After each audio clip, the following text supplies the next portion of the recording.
All right. Well, thank you all for joining us today as we discuss things that are of import to enterprise networking engineers. So let's talk about the cloud. I know, right? Everyone's like, oh no, not again. But it's kind of interesting to me because we've had a lot of discussion over the last few months about what networking really is. Now, when you ask me, I'm thinking switches and VLANs and serial interfaces on routers. But evidently, I'm old and past it because the new hotness is VPCs and transit gateways, which sound a lot like VLANs and routers to me. And it turns out that a lot of the things that we think about that in traditional networking have just moved into the cloud, got fancy new names that are trademarkable, I guess, or can be turned into acronyms. So what I want to do for this roundtable discussion is to ask the august body in front of me, is cloud networking more cloud or more networking? Because the way I see it, if you're moving packets back and forth, it's networking. I don't care where you're moving them. But there are companies that would argue that we are a cloud company. We do the networking thing, but we do it in the cloud. So are they full of it, or is there something to cloud networking being different? Well, networking by itself doesn't really sell usually. Cloud is a more marketable term. That's probably one thing I would say. Marketing. We don't talk about marketing around here. No, but you brought it up. As far as if it's networking, it's definitely networking. Yeah. I mean, the way that you do it is quite different. Yes, there is a router, but there's not really a switch. Right? It's mostly layer 3. There's still similar security constructs as well. And you have to have a knowledge of basic things like subnetting. I'd say that's networking. That's networking. It's an IP address. Josh, what were you going to say? I was just kind of curious about who we're going to throw under the bus from a company perspective, but I guess we don't have to do that. We can wait. The bus is getting warmed up, so maybe we'll bust some folks a little bit later. But I think that David actually brings up a really interesting point that, when you start off doing cloud networking, yeah, there's a lot of things that just kind of make sense. I program this and I plug these things in and it all goes through this gateway. And as an old school networking person, we immediately looked at it and went, oh yeah, it's layer 3 and we're going through a router, transit gateway. Like intuitively, these concepts make sense to us. And in some cases, we're like, woohoo, no layer 2, I don't have to worry about collision domains.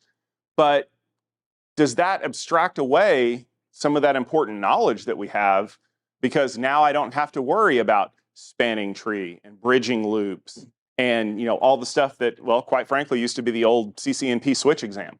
Like, can I ask one question real fast, Tom? Sure. The group is, who in the group is actually quote unquote responsible for cloud configuration? Who's the one who does the clicky click or the terraforms or whatever? Because I'm not. If I have to do a cloud configuration, so I can design it and figure out what I need, I got to send it to somebody else to go clicky click. Is everybody else in the same boat, or am I unique? No, I have to do all the clicky click. Different boat. Yeah, I was going to say I have to do it all. Small team, so if it has an IP address, I have to get involved. I mean, Aaron, do you mean generally, like when you're setting up, let's say in AWS, if you set up a VPC, you're responsible for your own networking configuration and so on, right? And your own security groups and your own ACLs?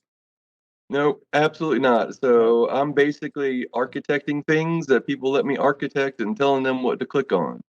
And they do the clicky click. So that makes it difficult for me because there's still those layers of networking in there that you need to have knowledge of, that maybe, I won't say that we don't have knowledge of that outside of my group, but we probably don't have knowledge outside of outside of my group.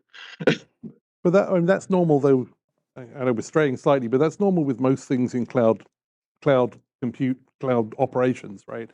Is generally people are getting in their account, they create a VPC, they'll create an RDS instance for their database, they'll start using S3, they configure their own security groups. So apparently they're a database expert, and they're a storage expert, and they're a compute expert, and there's, and we're relying on them to configure their security groups correctly with internet-facing stuff as well. I'm not sure that I have expertise in all of those. I know I don't. I'm pretty sure most of the people setting up the other people in my company don't either, and most companies. And that's, I think the problem becomes, how do you get oversight of that, right? That's when you find out everything in the S3 bucket is publicly available on the internet. Also that, yes. Yeah, and I think a lot of cloud engineers that are cloud engineers first, they don't really understand all of the concepts, the background of networking, which I think is kind of a dangerous place.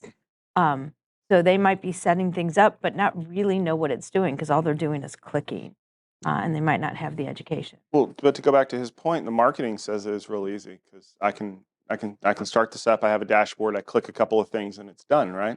Well, that was always my argument against Checkpoint. When Checkpoint first became a thing, the two big players in the market were Pix and Checkpoint, and Checkpoint gave people with no clue the ability to deploy a firewall policy. And you know what firewall policy works real good? Permit IP any.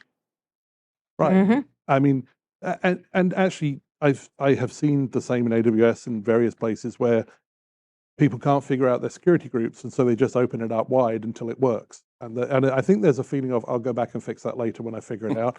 No one ever goes back. Nothing is more permanent in IT than a temporary fix. Absolutely. I think there's also, like, everyone has their own little fiefdoms, and I think that's why we haven't seen the success of some on-prem products that are supposed to be used to manage the cloud environment. What do you mean by fiefdoms? Because a network team is a network team. Because those who are the AWS engineers, the Google engineers, et cetera, they don't have that background in networking typically. So therefore, they don't want to give up their domain of management, which is just cloud management, especially in large environments, enterprise environments, where there's lots of different engineers. Some work with the on-prem data center, some work with campus, some work with cloud. It's almost like you're saying that if they give up control of this aspect of the thing that they do, they might accidentally prove to people that they don't know what they're doing. I look at cloud networking like you would look at VMware networking, right? It's kind of the same thing that Rita was touching on. The VMware admins, I mean, they won't let you touch VMware, but the NSX, like all the VMware networking pieces of it, they botch up completely, but they still won't let you touch it because it's VMware. You're Even though it's spot wrong. on. I think it's a cultural issue, really. It comes down to it. No one wants to let anyone else touch their little domain, but what connects all these domains? It's the network, and if it's someone else's network, all the cloud is, it's just someone else's infrastructure at the end of the day. So how are all those things connected? They're all networked together. I figured they'd be willing to give up all that control, because aren't we the department that gets blamed when stuff doesn't work anyway? It's the network. It has to be the network, because my servers could not be possibly misfigured at all. Oh wait, they are, because it turns out that not only did you screw up these policies, but you still don't know how to build a vSwitch or something like that. But yet, you're right. In a lot of cases, people feel like that if they have control of it, then that means they can't get fired, because they're the only ones that know how to work on it, even though it's really just layer 3 networking with some serial numbers changed or something like that. But I've talked to a lot of companies that have said, no, cloud networking is so different, because it's built from the ground up to do all these things differently. But Dakota's right. I mean, it's somebody else's network. They just removed a lot of the things that we have relied on for years to make other people look good. My favorite thing to talk to people about when they tell me that cloud networking is different and it's so much better is like, cool, go click the vMotion button in AWS, the one that extends your layer 2 domain over a data center to data center link. Because that's how we fixed all of our problems in VMware land forever, right? Was just make it so we can vMotion the machines. Oh, you can't do that? Why not? Oh, that's right. They didn't do that because there's no layer 2. Well, what does that mean? It means you have to rewrite your app so that it is actually aware when its IP address changes, and it'll still keep working. The thing that I've been telling people to do for 15 years, and they keep telling me they can't do it. So in a way, the simplicity of cloud networking has forced people to actually look at the way that they create their software and applications and build them right, as opposed to relying on us to fix their problems. So maybe we've architected ourselves out of a job, because we came up with all these great corner case solutions like GLBP to fix other people's problems, and now we don't need them anymore because the cloud's like, that's just too expensive. I don't even think that it's too expensive, by the way. I mean, you're right. In a data center, an on-prem environment where we have hardware routers, and we have lots of nerd knobs and things we can fix to try and help applications get around their limitations. The cloud way is, well, this is what we offer, tough. And somebody said to me one time, and it's kind of resonated with me, that cloud networking, its sole purpose is pretty much to connect between revenue generating instances. And the problem with networking is for the cloud, it doesn't make them money. Yep. Well, NAT gateway is not not included. But generally speaking, it's not a revenue generator. They want to sell compute or something masquerading, even though as a service with compute underneath it.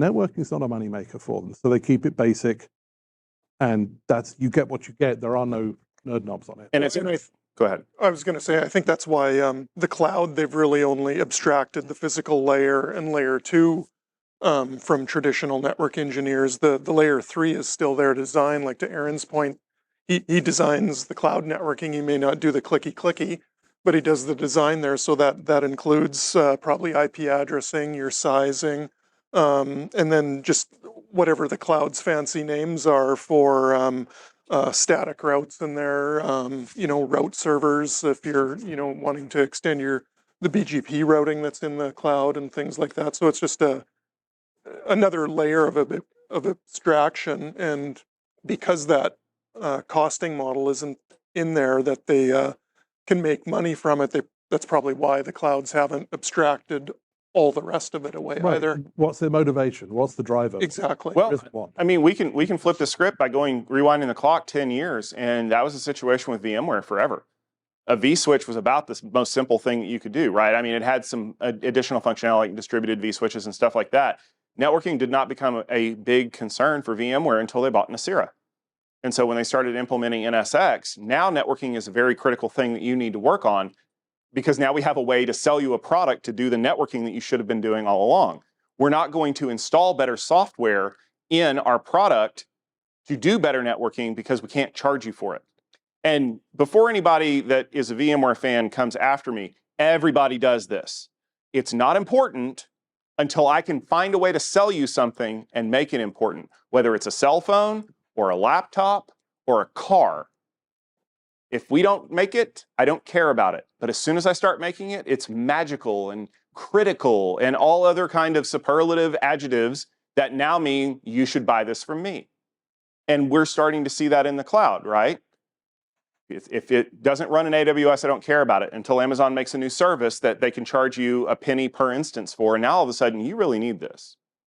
The vendors are still, a lot of what we're talking about assumes bare metal, and a lot of the vendors like VMware are offering products that allow us to continue to do the things that we've always done with layer 2 extensions, with VMware on AWS and HCX, right? You can still do that layer 2 extension, and they're happy to give you a package that goes right over top of your AWS instance, and there it is. Now everything that's familiar again is in your hand. I would say I'm okay with some of that, right? If I can buy a product and abstract a lot of the mundane things that I used to have to do, okay. Makes me focus more on the more important things that I have to push into the cloud or design. Makes me more of a design engineer and less of a clicky engineer, like Aaron said.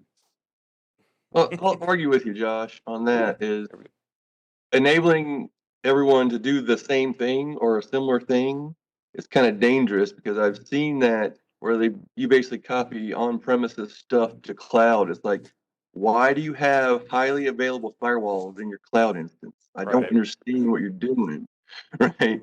So there is definitely a difference in thinking when you that we all need to do, right? Not just network people, but everyone in IT needs to think about. But is that just a difference in design thinking that needs to change, like understanding what's available in the cloud? Like I can translate one. That's really what it was. Is basically they just had no idea that you didn't need to turn up a pair of redundant F5 load balancers, because all you're doing is SSL offloading, and you have 2 servers in your pool. Just put it in the Azure load balancer, right? I mean, so you're saying like consume the product from the cloud provider, yeah.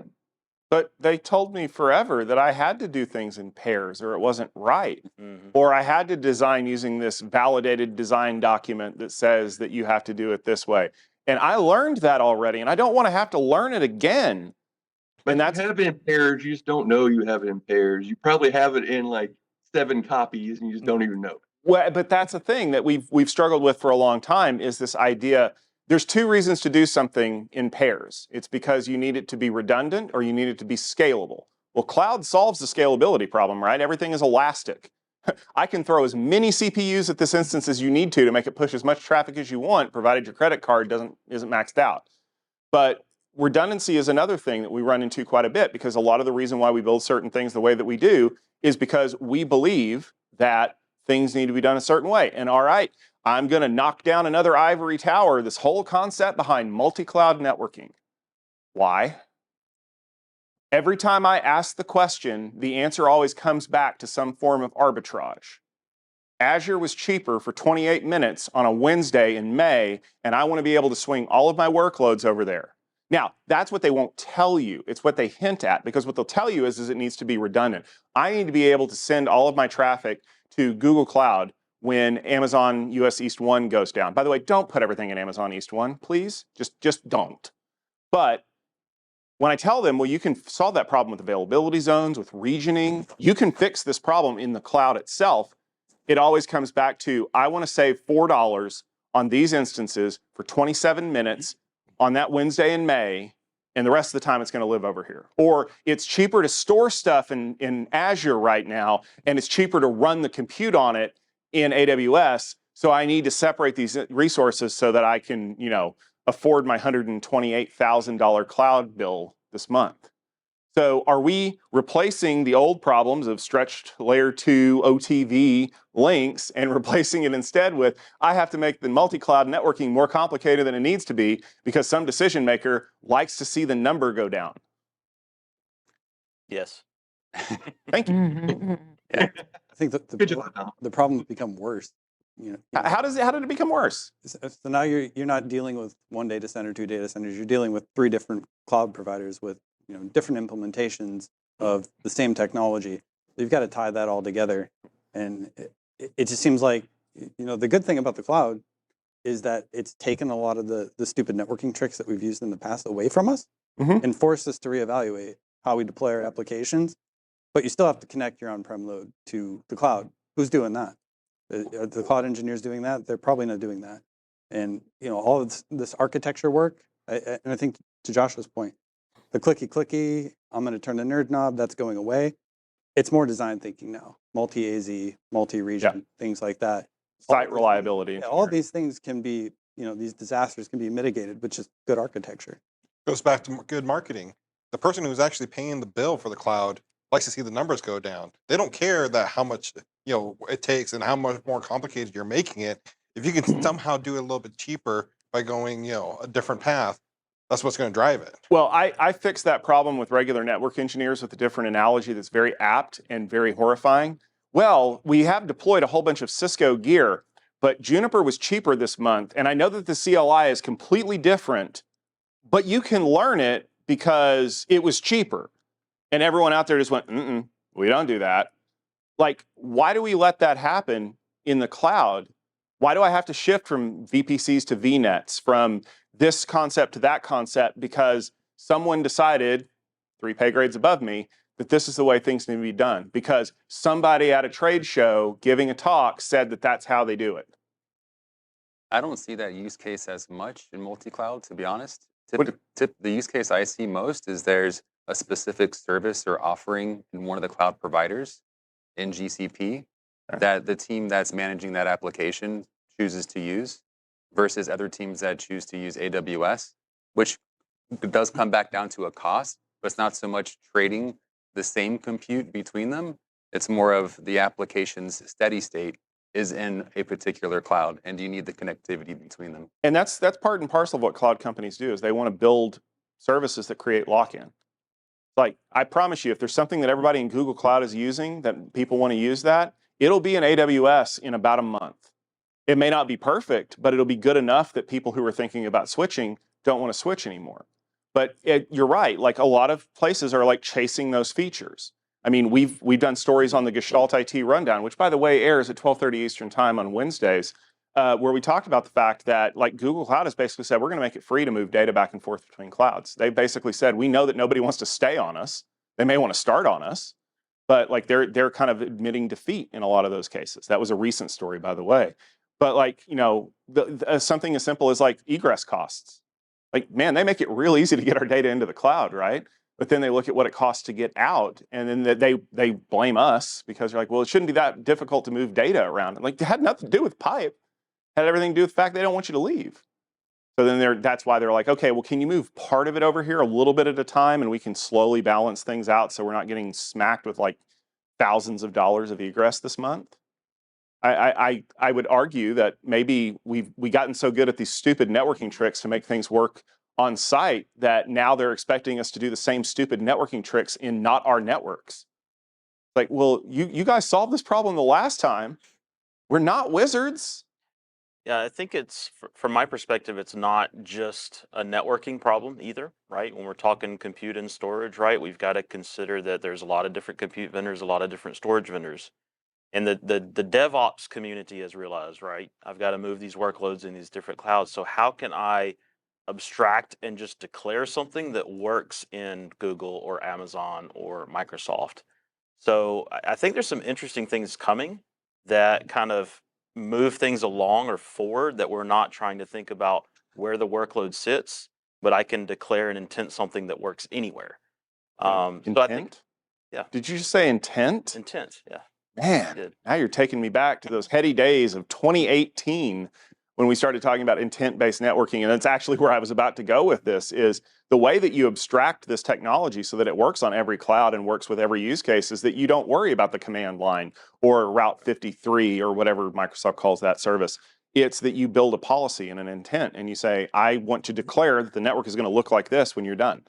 And it figures that out for you. But that creates an entire different level of complexity because now I'm not plumbing the network.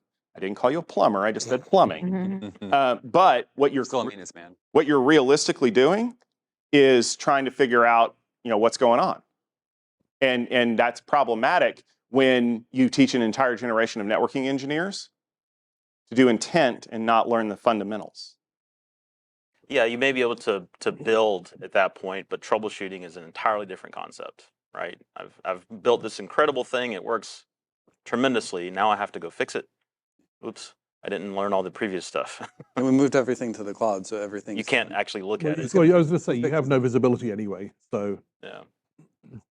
That's when you insert software company, cloud networking company X, whatever, Y, Z, right?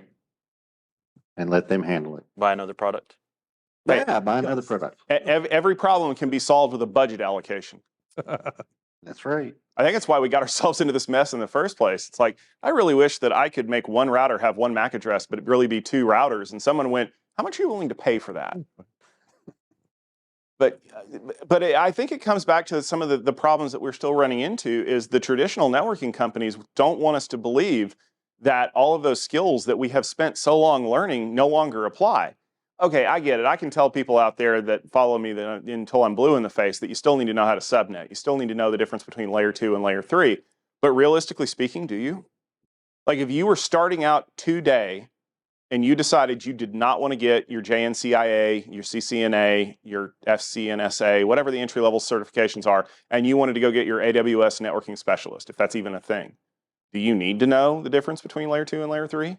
Does it really matter what the gateway of last resort versus default route argument looks like? Or is it just, I learned how to do it here, and that's good enough, and I got the certification that means I get a job next week? Yeah, I agree. I think it gets you to a point, but a lot of senior network engineers get to that point and then keep going, right? I need to go from the average engineer to the senior and expert engineer so that I can troubleshoot and deep dive and debug in the right places. Yeah, it depends on what your job level is. Like if you're just given run books to go deploy something new, you're following templates, you don't need to know all those other constructs that you were talking about, layer 2 and gateway of last resort or anything like that. It's when things break, and they will break, it's a more senior role that's gonna then need to go in and get their hands dirty and troubleshoot. Yeah, you don't need those skills. You don't have to have those skills to be able to start. You're not going to be successful career-wise long term. If you really want to make this a long-term career and grow and make those big dollars, you're going to have to know those things. I view it as like building a house. You have to have a good foundation to build a house upon. If you don't know those foundational skills, you're not going to be able to build a sound, house or a sound career. But to take Well, your- and to take also your- networking is not just in the cloud. I mean, there's on-premises networking. What do you that mean it's will not always always be cloud? there? Always. nonsense. So to take your brick analogy, if you have someone who's a great builder, they can make amazing walls. They're mortaring, they're touching up, beautiful, right? If you ask them, could you make me a brick, given raw materials? Probably they couldn't. Does it matter that they can't? Probably not. They might need to know what brand of brick to select that's pretty good. And I think there is a general problem with all technologies, which is over time, the fine detail starts dropping into the don't need to know anymore category, and we've all forgotten it. And if I asked anyone, if I gave you an Ethernet cable and an oscilloscope and tell you, troubleshoot this for me, tell me if I'm getting the right voltages on the line, I'll bet you no one in this room probably could look at a scope and say if it's working. Nobody in this There room. was a time when that was a job skill. That was a requirement, Let's right? not tell them. Nobody in this room, but shout out to Lexi Cooper, who did buy an oscilloscope and started playing around with that thing. That was kind of awesome. But I think that you kind of hit on something that's important there is, do I need to know these things? Are they super important? And I'm going to talk about everybody's favorite triangle of quality: good, fast, cheap. Pick two. Guess what two everybody who's not in network engineering always picks? I'll give you a hint. It doesn't start with a G. Because it's all about doing the most amount of work that you can as quickly as possible and using the least amount of resources. It's like the old adage, what do you call the person who graduated last of their class from medical school? Doctor. What do you call the person who graduated last in their class in network engineering? Your boss, usually. But it's because they know how to get the minimum amount done as quickly as possible, which means they look like they're doing a lot. And I can honestly say this because one of the people that I used to work with at my old job, a dear departed friend named Dwayne Mersman, was my antithesis. They sent me in to fix things really fast. They sent him in to make sure my fixes were permanent because he was methodical, he was thorough, which are things I am not. And so it was like, we need Tom to make the customer happy. We need Dwayne to make sure Tom didn't make the customer mad later.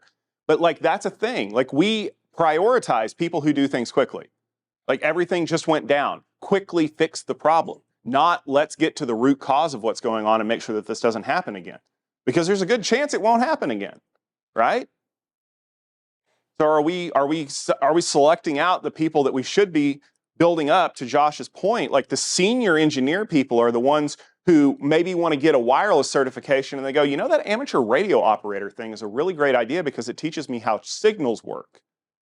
And Keith Parsons, good friend of Field Day, says, you don't have to be an amateur radio operator to be a Wi-Fi engineer, but boy, it helps. So are we rewarding people who really should be sent back to school to learn how to do things, quote unquote, the right way? And is that causing the problem where nobody wants to be in network engineering anymore because, oh my God, do you know how much stuff you have to learn to do this? Stunned silence. I like the reward later in career where I'm just going to go yell at standards bodies. I know some people that can hook you up with that. Right. But I think it also comes down to being a network engineer and understanding that networking does plumb all of these things together and that you have to evolve with the technology and learn the technology. When, virtualization hypervisors became a thing, if you didn't learn a little bit about networking in VMware or Hyper-V, you were one of those guys that was left in a siloed team yelling at the server guys who were yelling at the networking guys on why weren't my servers able to vMotion, right? And I think that translates now to cloud. We have to, if we're even pure network engineers, we still have to understand cloud networking a little bit, understand the tools, understand what's there for us to help the server teams and the cloud teams do what they need to do. So I want to jump on that point because you said something I think is interesting. We, as traditional networking engineers, need to know a little bit about how cloud networking works. I will concede that point. Does us knowing a little bit about cloud networking make us better cloud networking engineers than cloud people who learn a little bit about networking? Yes. Yeah. It depends. Who's putting the, Yeah, Dare you? it depends. who's putting the Maybe egress no. controls on the workloads? And these are things that we kind of need to understand, because egress controls, I don't know. It needs to run flat out as much as possible, unless it's a voice queue, in which case I want there to be some stuff on it. But like, you're stepping into some other kinds of situations where, let's be fair, you could accidentally configure a VPC to send traffic somewhere else that it shouldn't, that triggers an egress cost. And when they get the bill for that at the end of the month, they're like, why did we spend $1 million on traffic that should have been local to this zone? And everyone's like, oh crap, I think I misconfigured something. When we do that today, we take down a large cellular provider. But in the cloud, it's not only are we taking it down, we're charged a whole lot of money for it. So because we make these mistakes. Let's be fair. We recorded an episode of the Gestalt IT Tech Field Day podcast just now, where it's like, we expect network engineers, junior, mid, senior engineers, to screw up. It's expected, and we fix those problems. And normally there is a dollar value associated with that. Evidently, according to one large company, it's worth about $5 per account, which I don't necessarily agree with. But like in cloud, when you trigger a move of all of your VMs to Reston, from Reston to Corvallis or whatever, someone is literally sitting there like making it rain with virtual dollars, because like, man, we are getting a boat payment made this month, because cloud, on top of everything else, has resource costs available to it. It's like, how big do you want this VPC to be? I don't know. How much credit card limit do you have? We can make this thing as big as you want it, and we won't stop you. Like when we're doing this physically, like we know if the router doesn't have enough memory and we try to load the full BGP table into it, it's going to crash, right? Cloud doesn't care. We'll just keep charging you more until you figure it out. So, have we set ourselves up for those kinds of problems where, even though we're thinking about things in a completely different way, maybe our skill set's actually going to work against us, because like, there shouldn't be any reason why I should do that. Cha-ching, cha-ching, cha-ching. We have to understand the FinOps side in cloud. That is, I won't say it's necessary, but it's a pretty important element for cloud networking. That's something that we don't think about on-prem at all. And we do need to rely on cloud architects that do the actual budget policies in cloud to make sure we don't mess that up. Mm-hmm. And so I guess it really just depends on the dynamic of the team that's supporting it. Yeah, no, that's a good point they make too. And thinking about that in like the big picture, we're talking about networking engineers versus cloud engineers. Think about it kind of in the lens of like how network automation works in some places. They have software engineers embedded into the team to do these things. Like, I guess, why isn't there more of a focus on embedding the network engineers into the cloud team? Like, why are we looking at this as I'm this, you're that? In the big picture for the company, I think they just want this to work, but culturally it doesn't seem to connect and get there. Aaron? That's not just networking either. That's database, that's server, that's everyone. Now we're talking about forming. Oh, wait, hold on. Where's my agile handbook? Cross-functional teams. Yeah. Now we're talking about when you build stuff in cloud, you really do need all that expertise for different levels for everything. Yeah. That's what I would like to see. I don't know about you. Anyway, it would make my life easier than trying to sweep up all these shattered pieces of when a systems guy tried to put all these VPCs together. So Do you think that's like a cloud team of multiple disciplines, or are we still trying to tie different departments together? I would like to see multi-discipline teams doing all these cloud deployments, so that we don't run into these walls and we don't run into these problems, and we actually do it the way we think we should be doing it as a company, right? As a business, as a whatever. Well, all right. I'll open this can of worms. So you remember there used to be that thing on the internet where it's like, make the internet mad with 3 words? I'm going to make this room mad with 3 words. I love Nat. No. No, okay. Full stack engineer. No, not No. That's what everybody wants, Aaron. That's all the job opportunities that I see. I don't need you to be a CCIE. I need you to be a full stack engineer that knows networking, storage, compute, Python, phases of the moon, which astrology sign you are, and if this list is starting to get overly long and complicated, that's just half of what most full stack engineers need to know. What's the first number in the salary? Yeah. It's a 1. 15,000. Yeah, but that's the thing is and it's one of the problems that we run into is there used to be a desire for there to be a storage team, to be a server team, to be a networking team, to be a wireless team, and now I don't want that. I want fewer people who know more, so that I can only have to pay 1 or 2 people instead of 4 or 6 people to do that job. And just think, we used to complain about silos, and then we get rid of them, get a full stack engineer, and then we complain about that. Yeah, You can't win. I don't What think about a that's 10x possible full stack for engineer? one person to be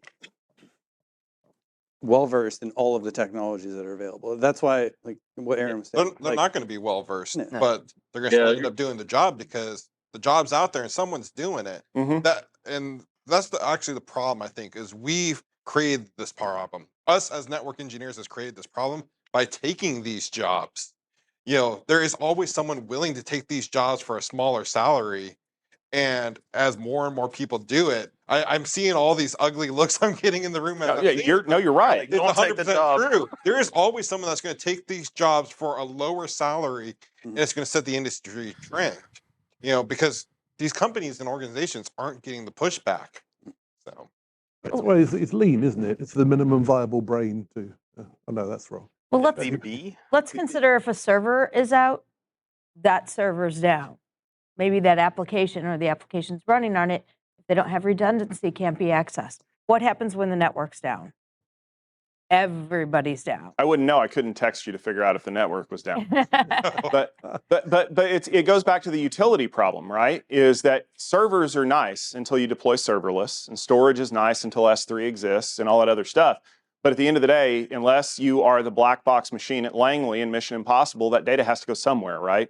So you still need the network to do it, which means we're critical, but we are not the most critical thing, because without the data to go across the network, you know, it's a different story. And everyone knows that Stephen Foskett, CEO and founder of Tech Field A, now the president of the Tech Field A group at Futurum, is an old storage guy, and we wrestle with each other, you know, verbally sparring all the time. But he brought up something a while back that I think is super important. As network engineers, we believe that anything less than 1% packet loss is okay, right? Because TCP will just fix that problem, right? Storage engineers believe that 0% packet loss is the only acceptable threshold. Your job as a storage admin is not to lose data, ever, for any reason. Even if cosmic rays cause bit rot, you have to accommodate for that. And so we operate on a completely different scale than other people. Like to us, well, Josh does voice a little bit. Anybody else in here do voice? Like you can quote the jitter, you know, or one-way latency specs by heart. You know, it's 150 milliseconds, 10 milliseconds of this, because we believe that those ideas are so important to what we do that we can't accept anything else. And yet the round trip time for a packet going to Sydney and back is on the order of hundreds, if not thousands of milliseconds sometimes. It'll operate. We can send that data over there. So are we kind of putting ourselves into a situation where the cloud has such different characteristics from what we're expecting as the role that we've done before, that somebody else does have to fill that role that doesn't think the way that we do because they're not bound by the same constraints that we are? Yes, no, maybe. I know it's a lot of heady conversation, but the problem is, anybody in here still on a Wang computer? Anybody in here still have a US robotics modem? Yeah. Anybody in here still have a Sound Blaster card? yes. In a box. Yes. You're asking a room full of hoarders. Bad question. Oh, you mean inactive use? Got it. When's the last time you guys had to set an IRQ on your computer to make sure that the mouse wasn't causing the modem to dial an AT string? 2002. Thank the The- Lord. Yeah, you say it, Greg, but the fact is that these are all things that we've learned or dealt or worked with over the years. And yes, setting the jumpers on my Sound Blaster card so that it didn't produce sound when I moved my bus mouse was a critical skill for 15-year-old me to know.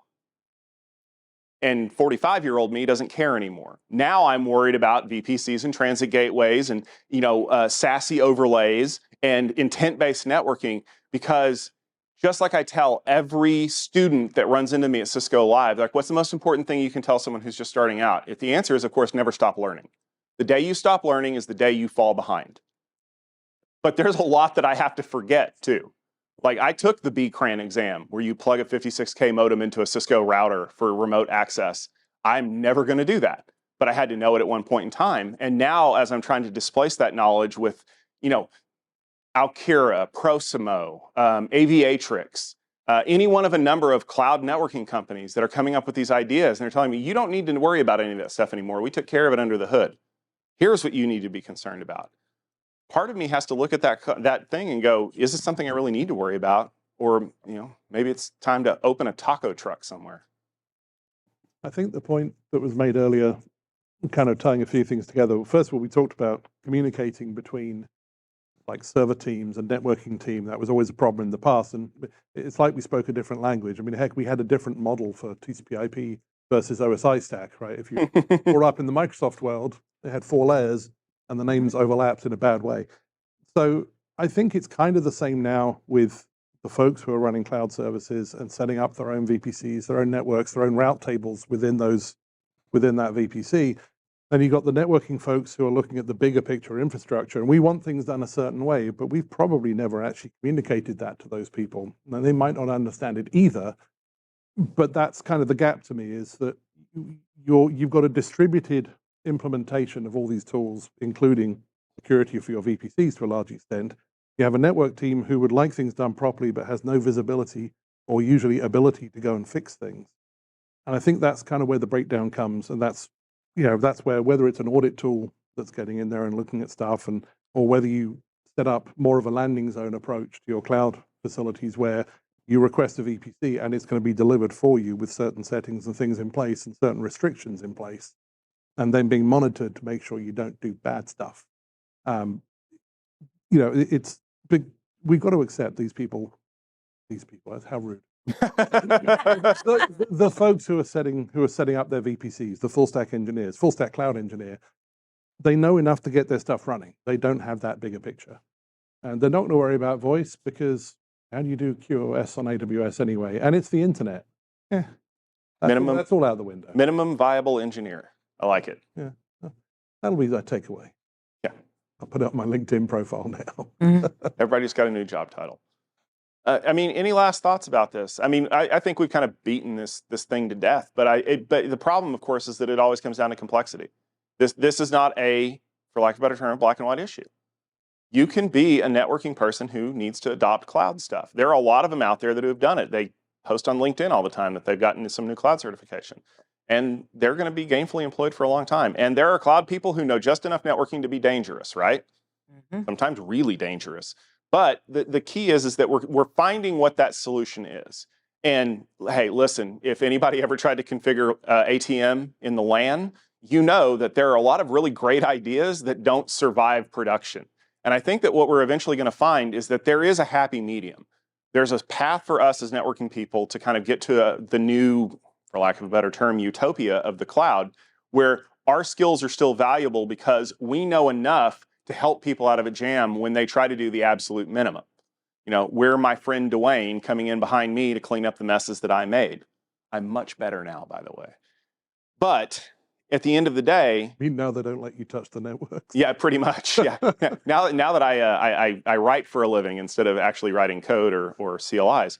But no, I think that we also need to understand, as we get to this happy medium, that we have to open ourselves up to let the cloud people understand why we have value. Because as you said, a lot of people don't understand what we bring to the table. A lot of people just don't get that we have a lot of this institutional knowledge. Like, why does it take a minute for my IP address to come in whenever I connect to this network? Oh, I know the answer to that. And it's going to take you through a long learning of Radia Perlman and a beautiful poem and a lot of other things. But we have to make sure that people understand that we do things the way that we do them because we've done them for so long that we know that they're important. And moving your network to the cloud and taking out some of those features and charging for others doesn't change that. So if you're a cloud person who's watching this because you clicked on the title and you've left an angry comment already on YouTube, I appreciate you doing that. Go adopt a network engineer. Take them out for coffee. Okay, they're old enough, you could probably take them out for bourbon in the middle of the day and they won't mind. But learn a little bit about what they do and teach them a little bit about what you do. Because I think you'll find at the end of the day that that knowledge transfer will go a long way to making everybody a little bit more happy, a little bit more cross-functional, and build some better teams. And who knows, maybe the two of you together can be an extra full stack engineer.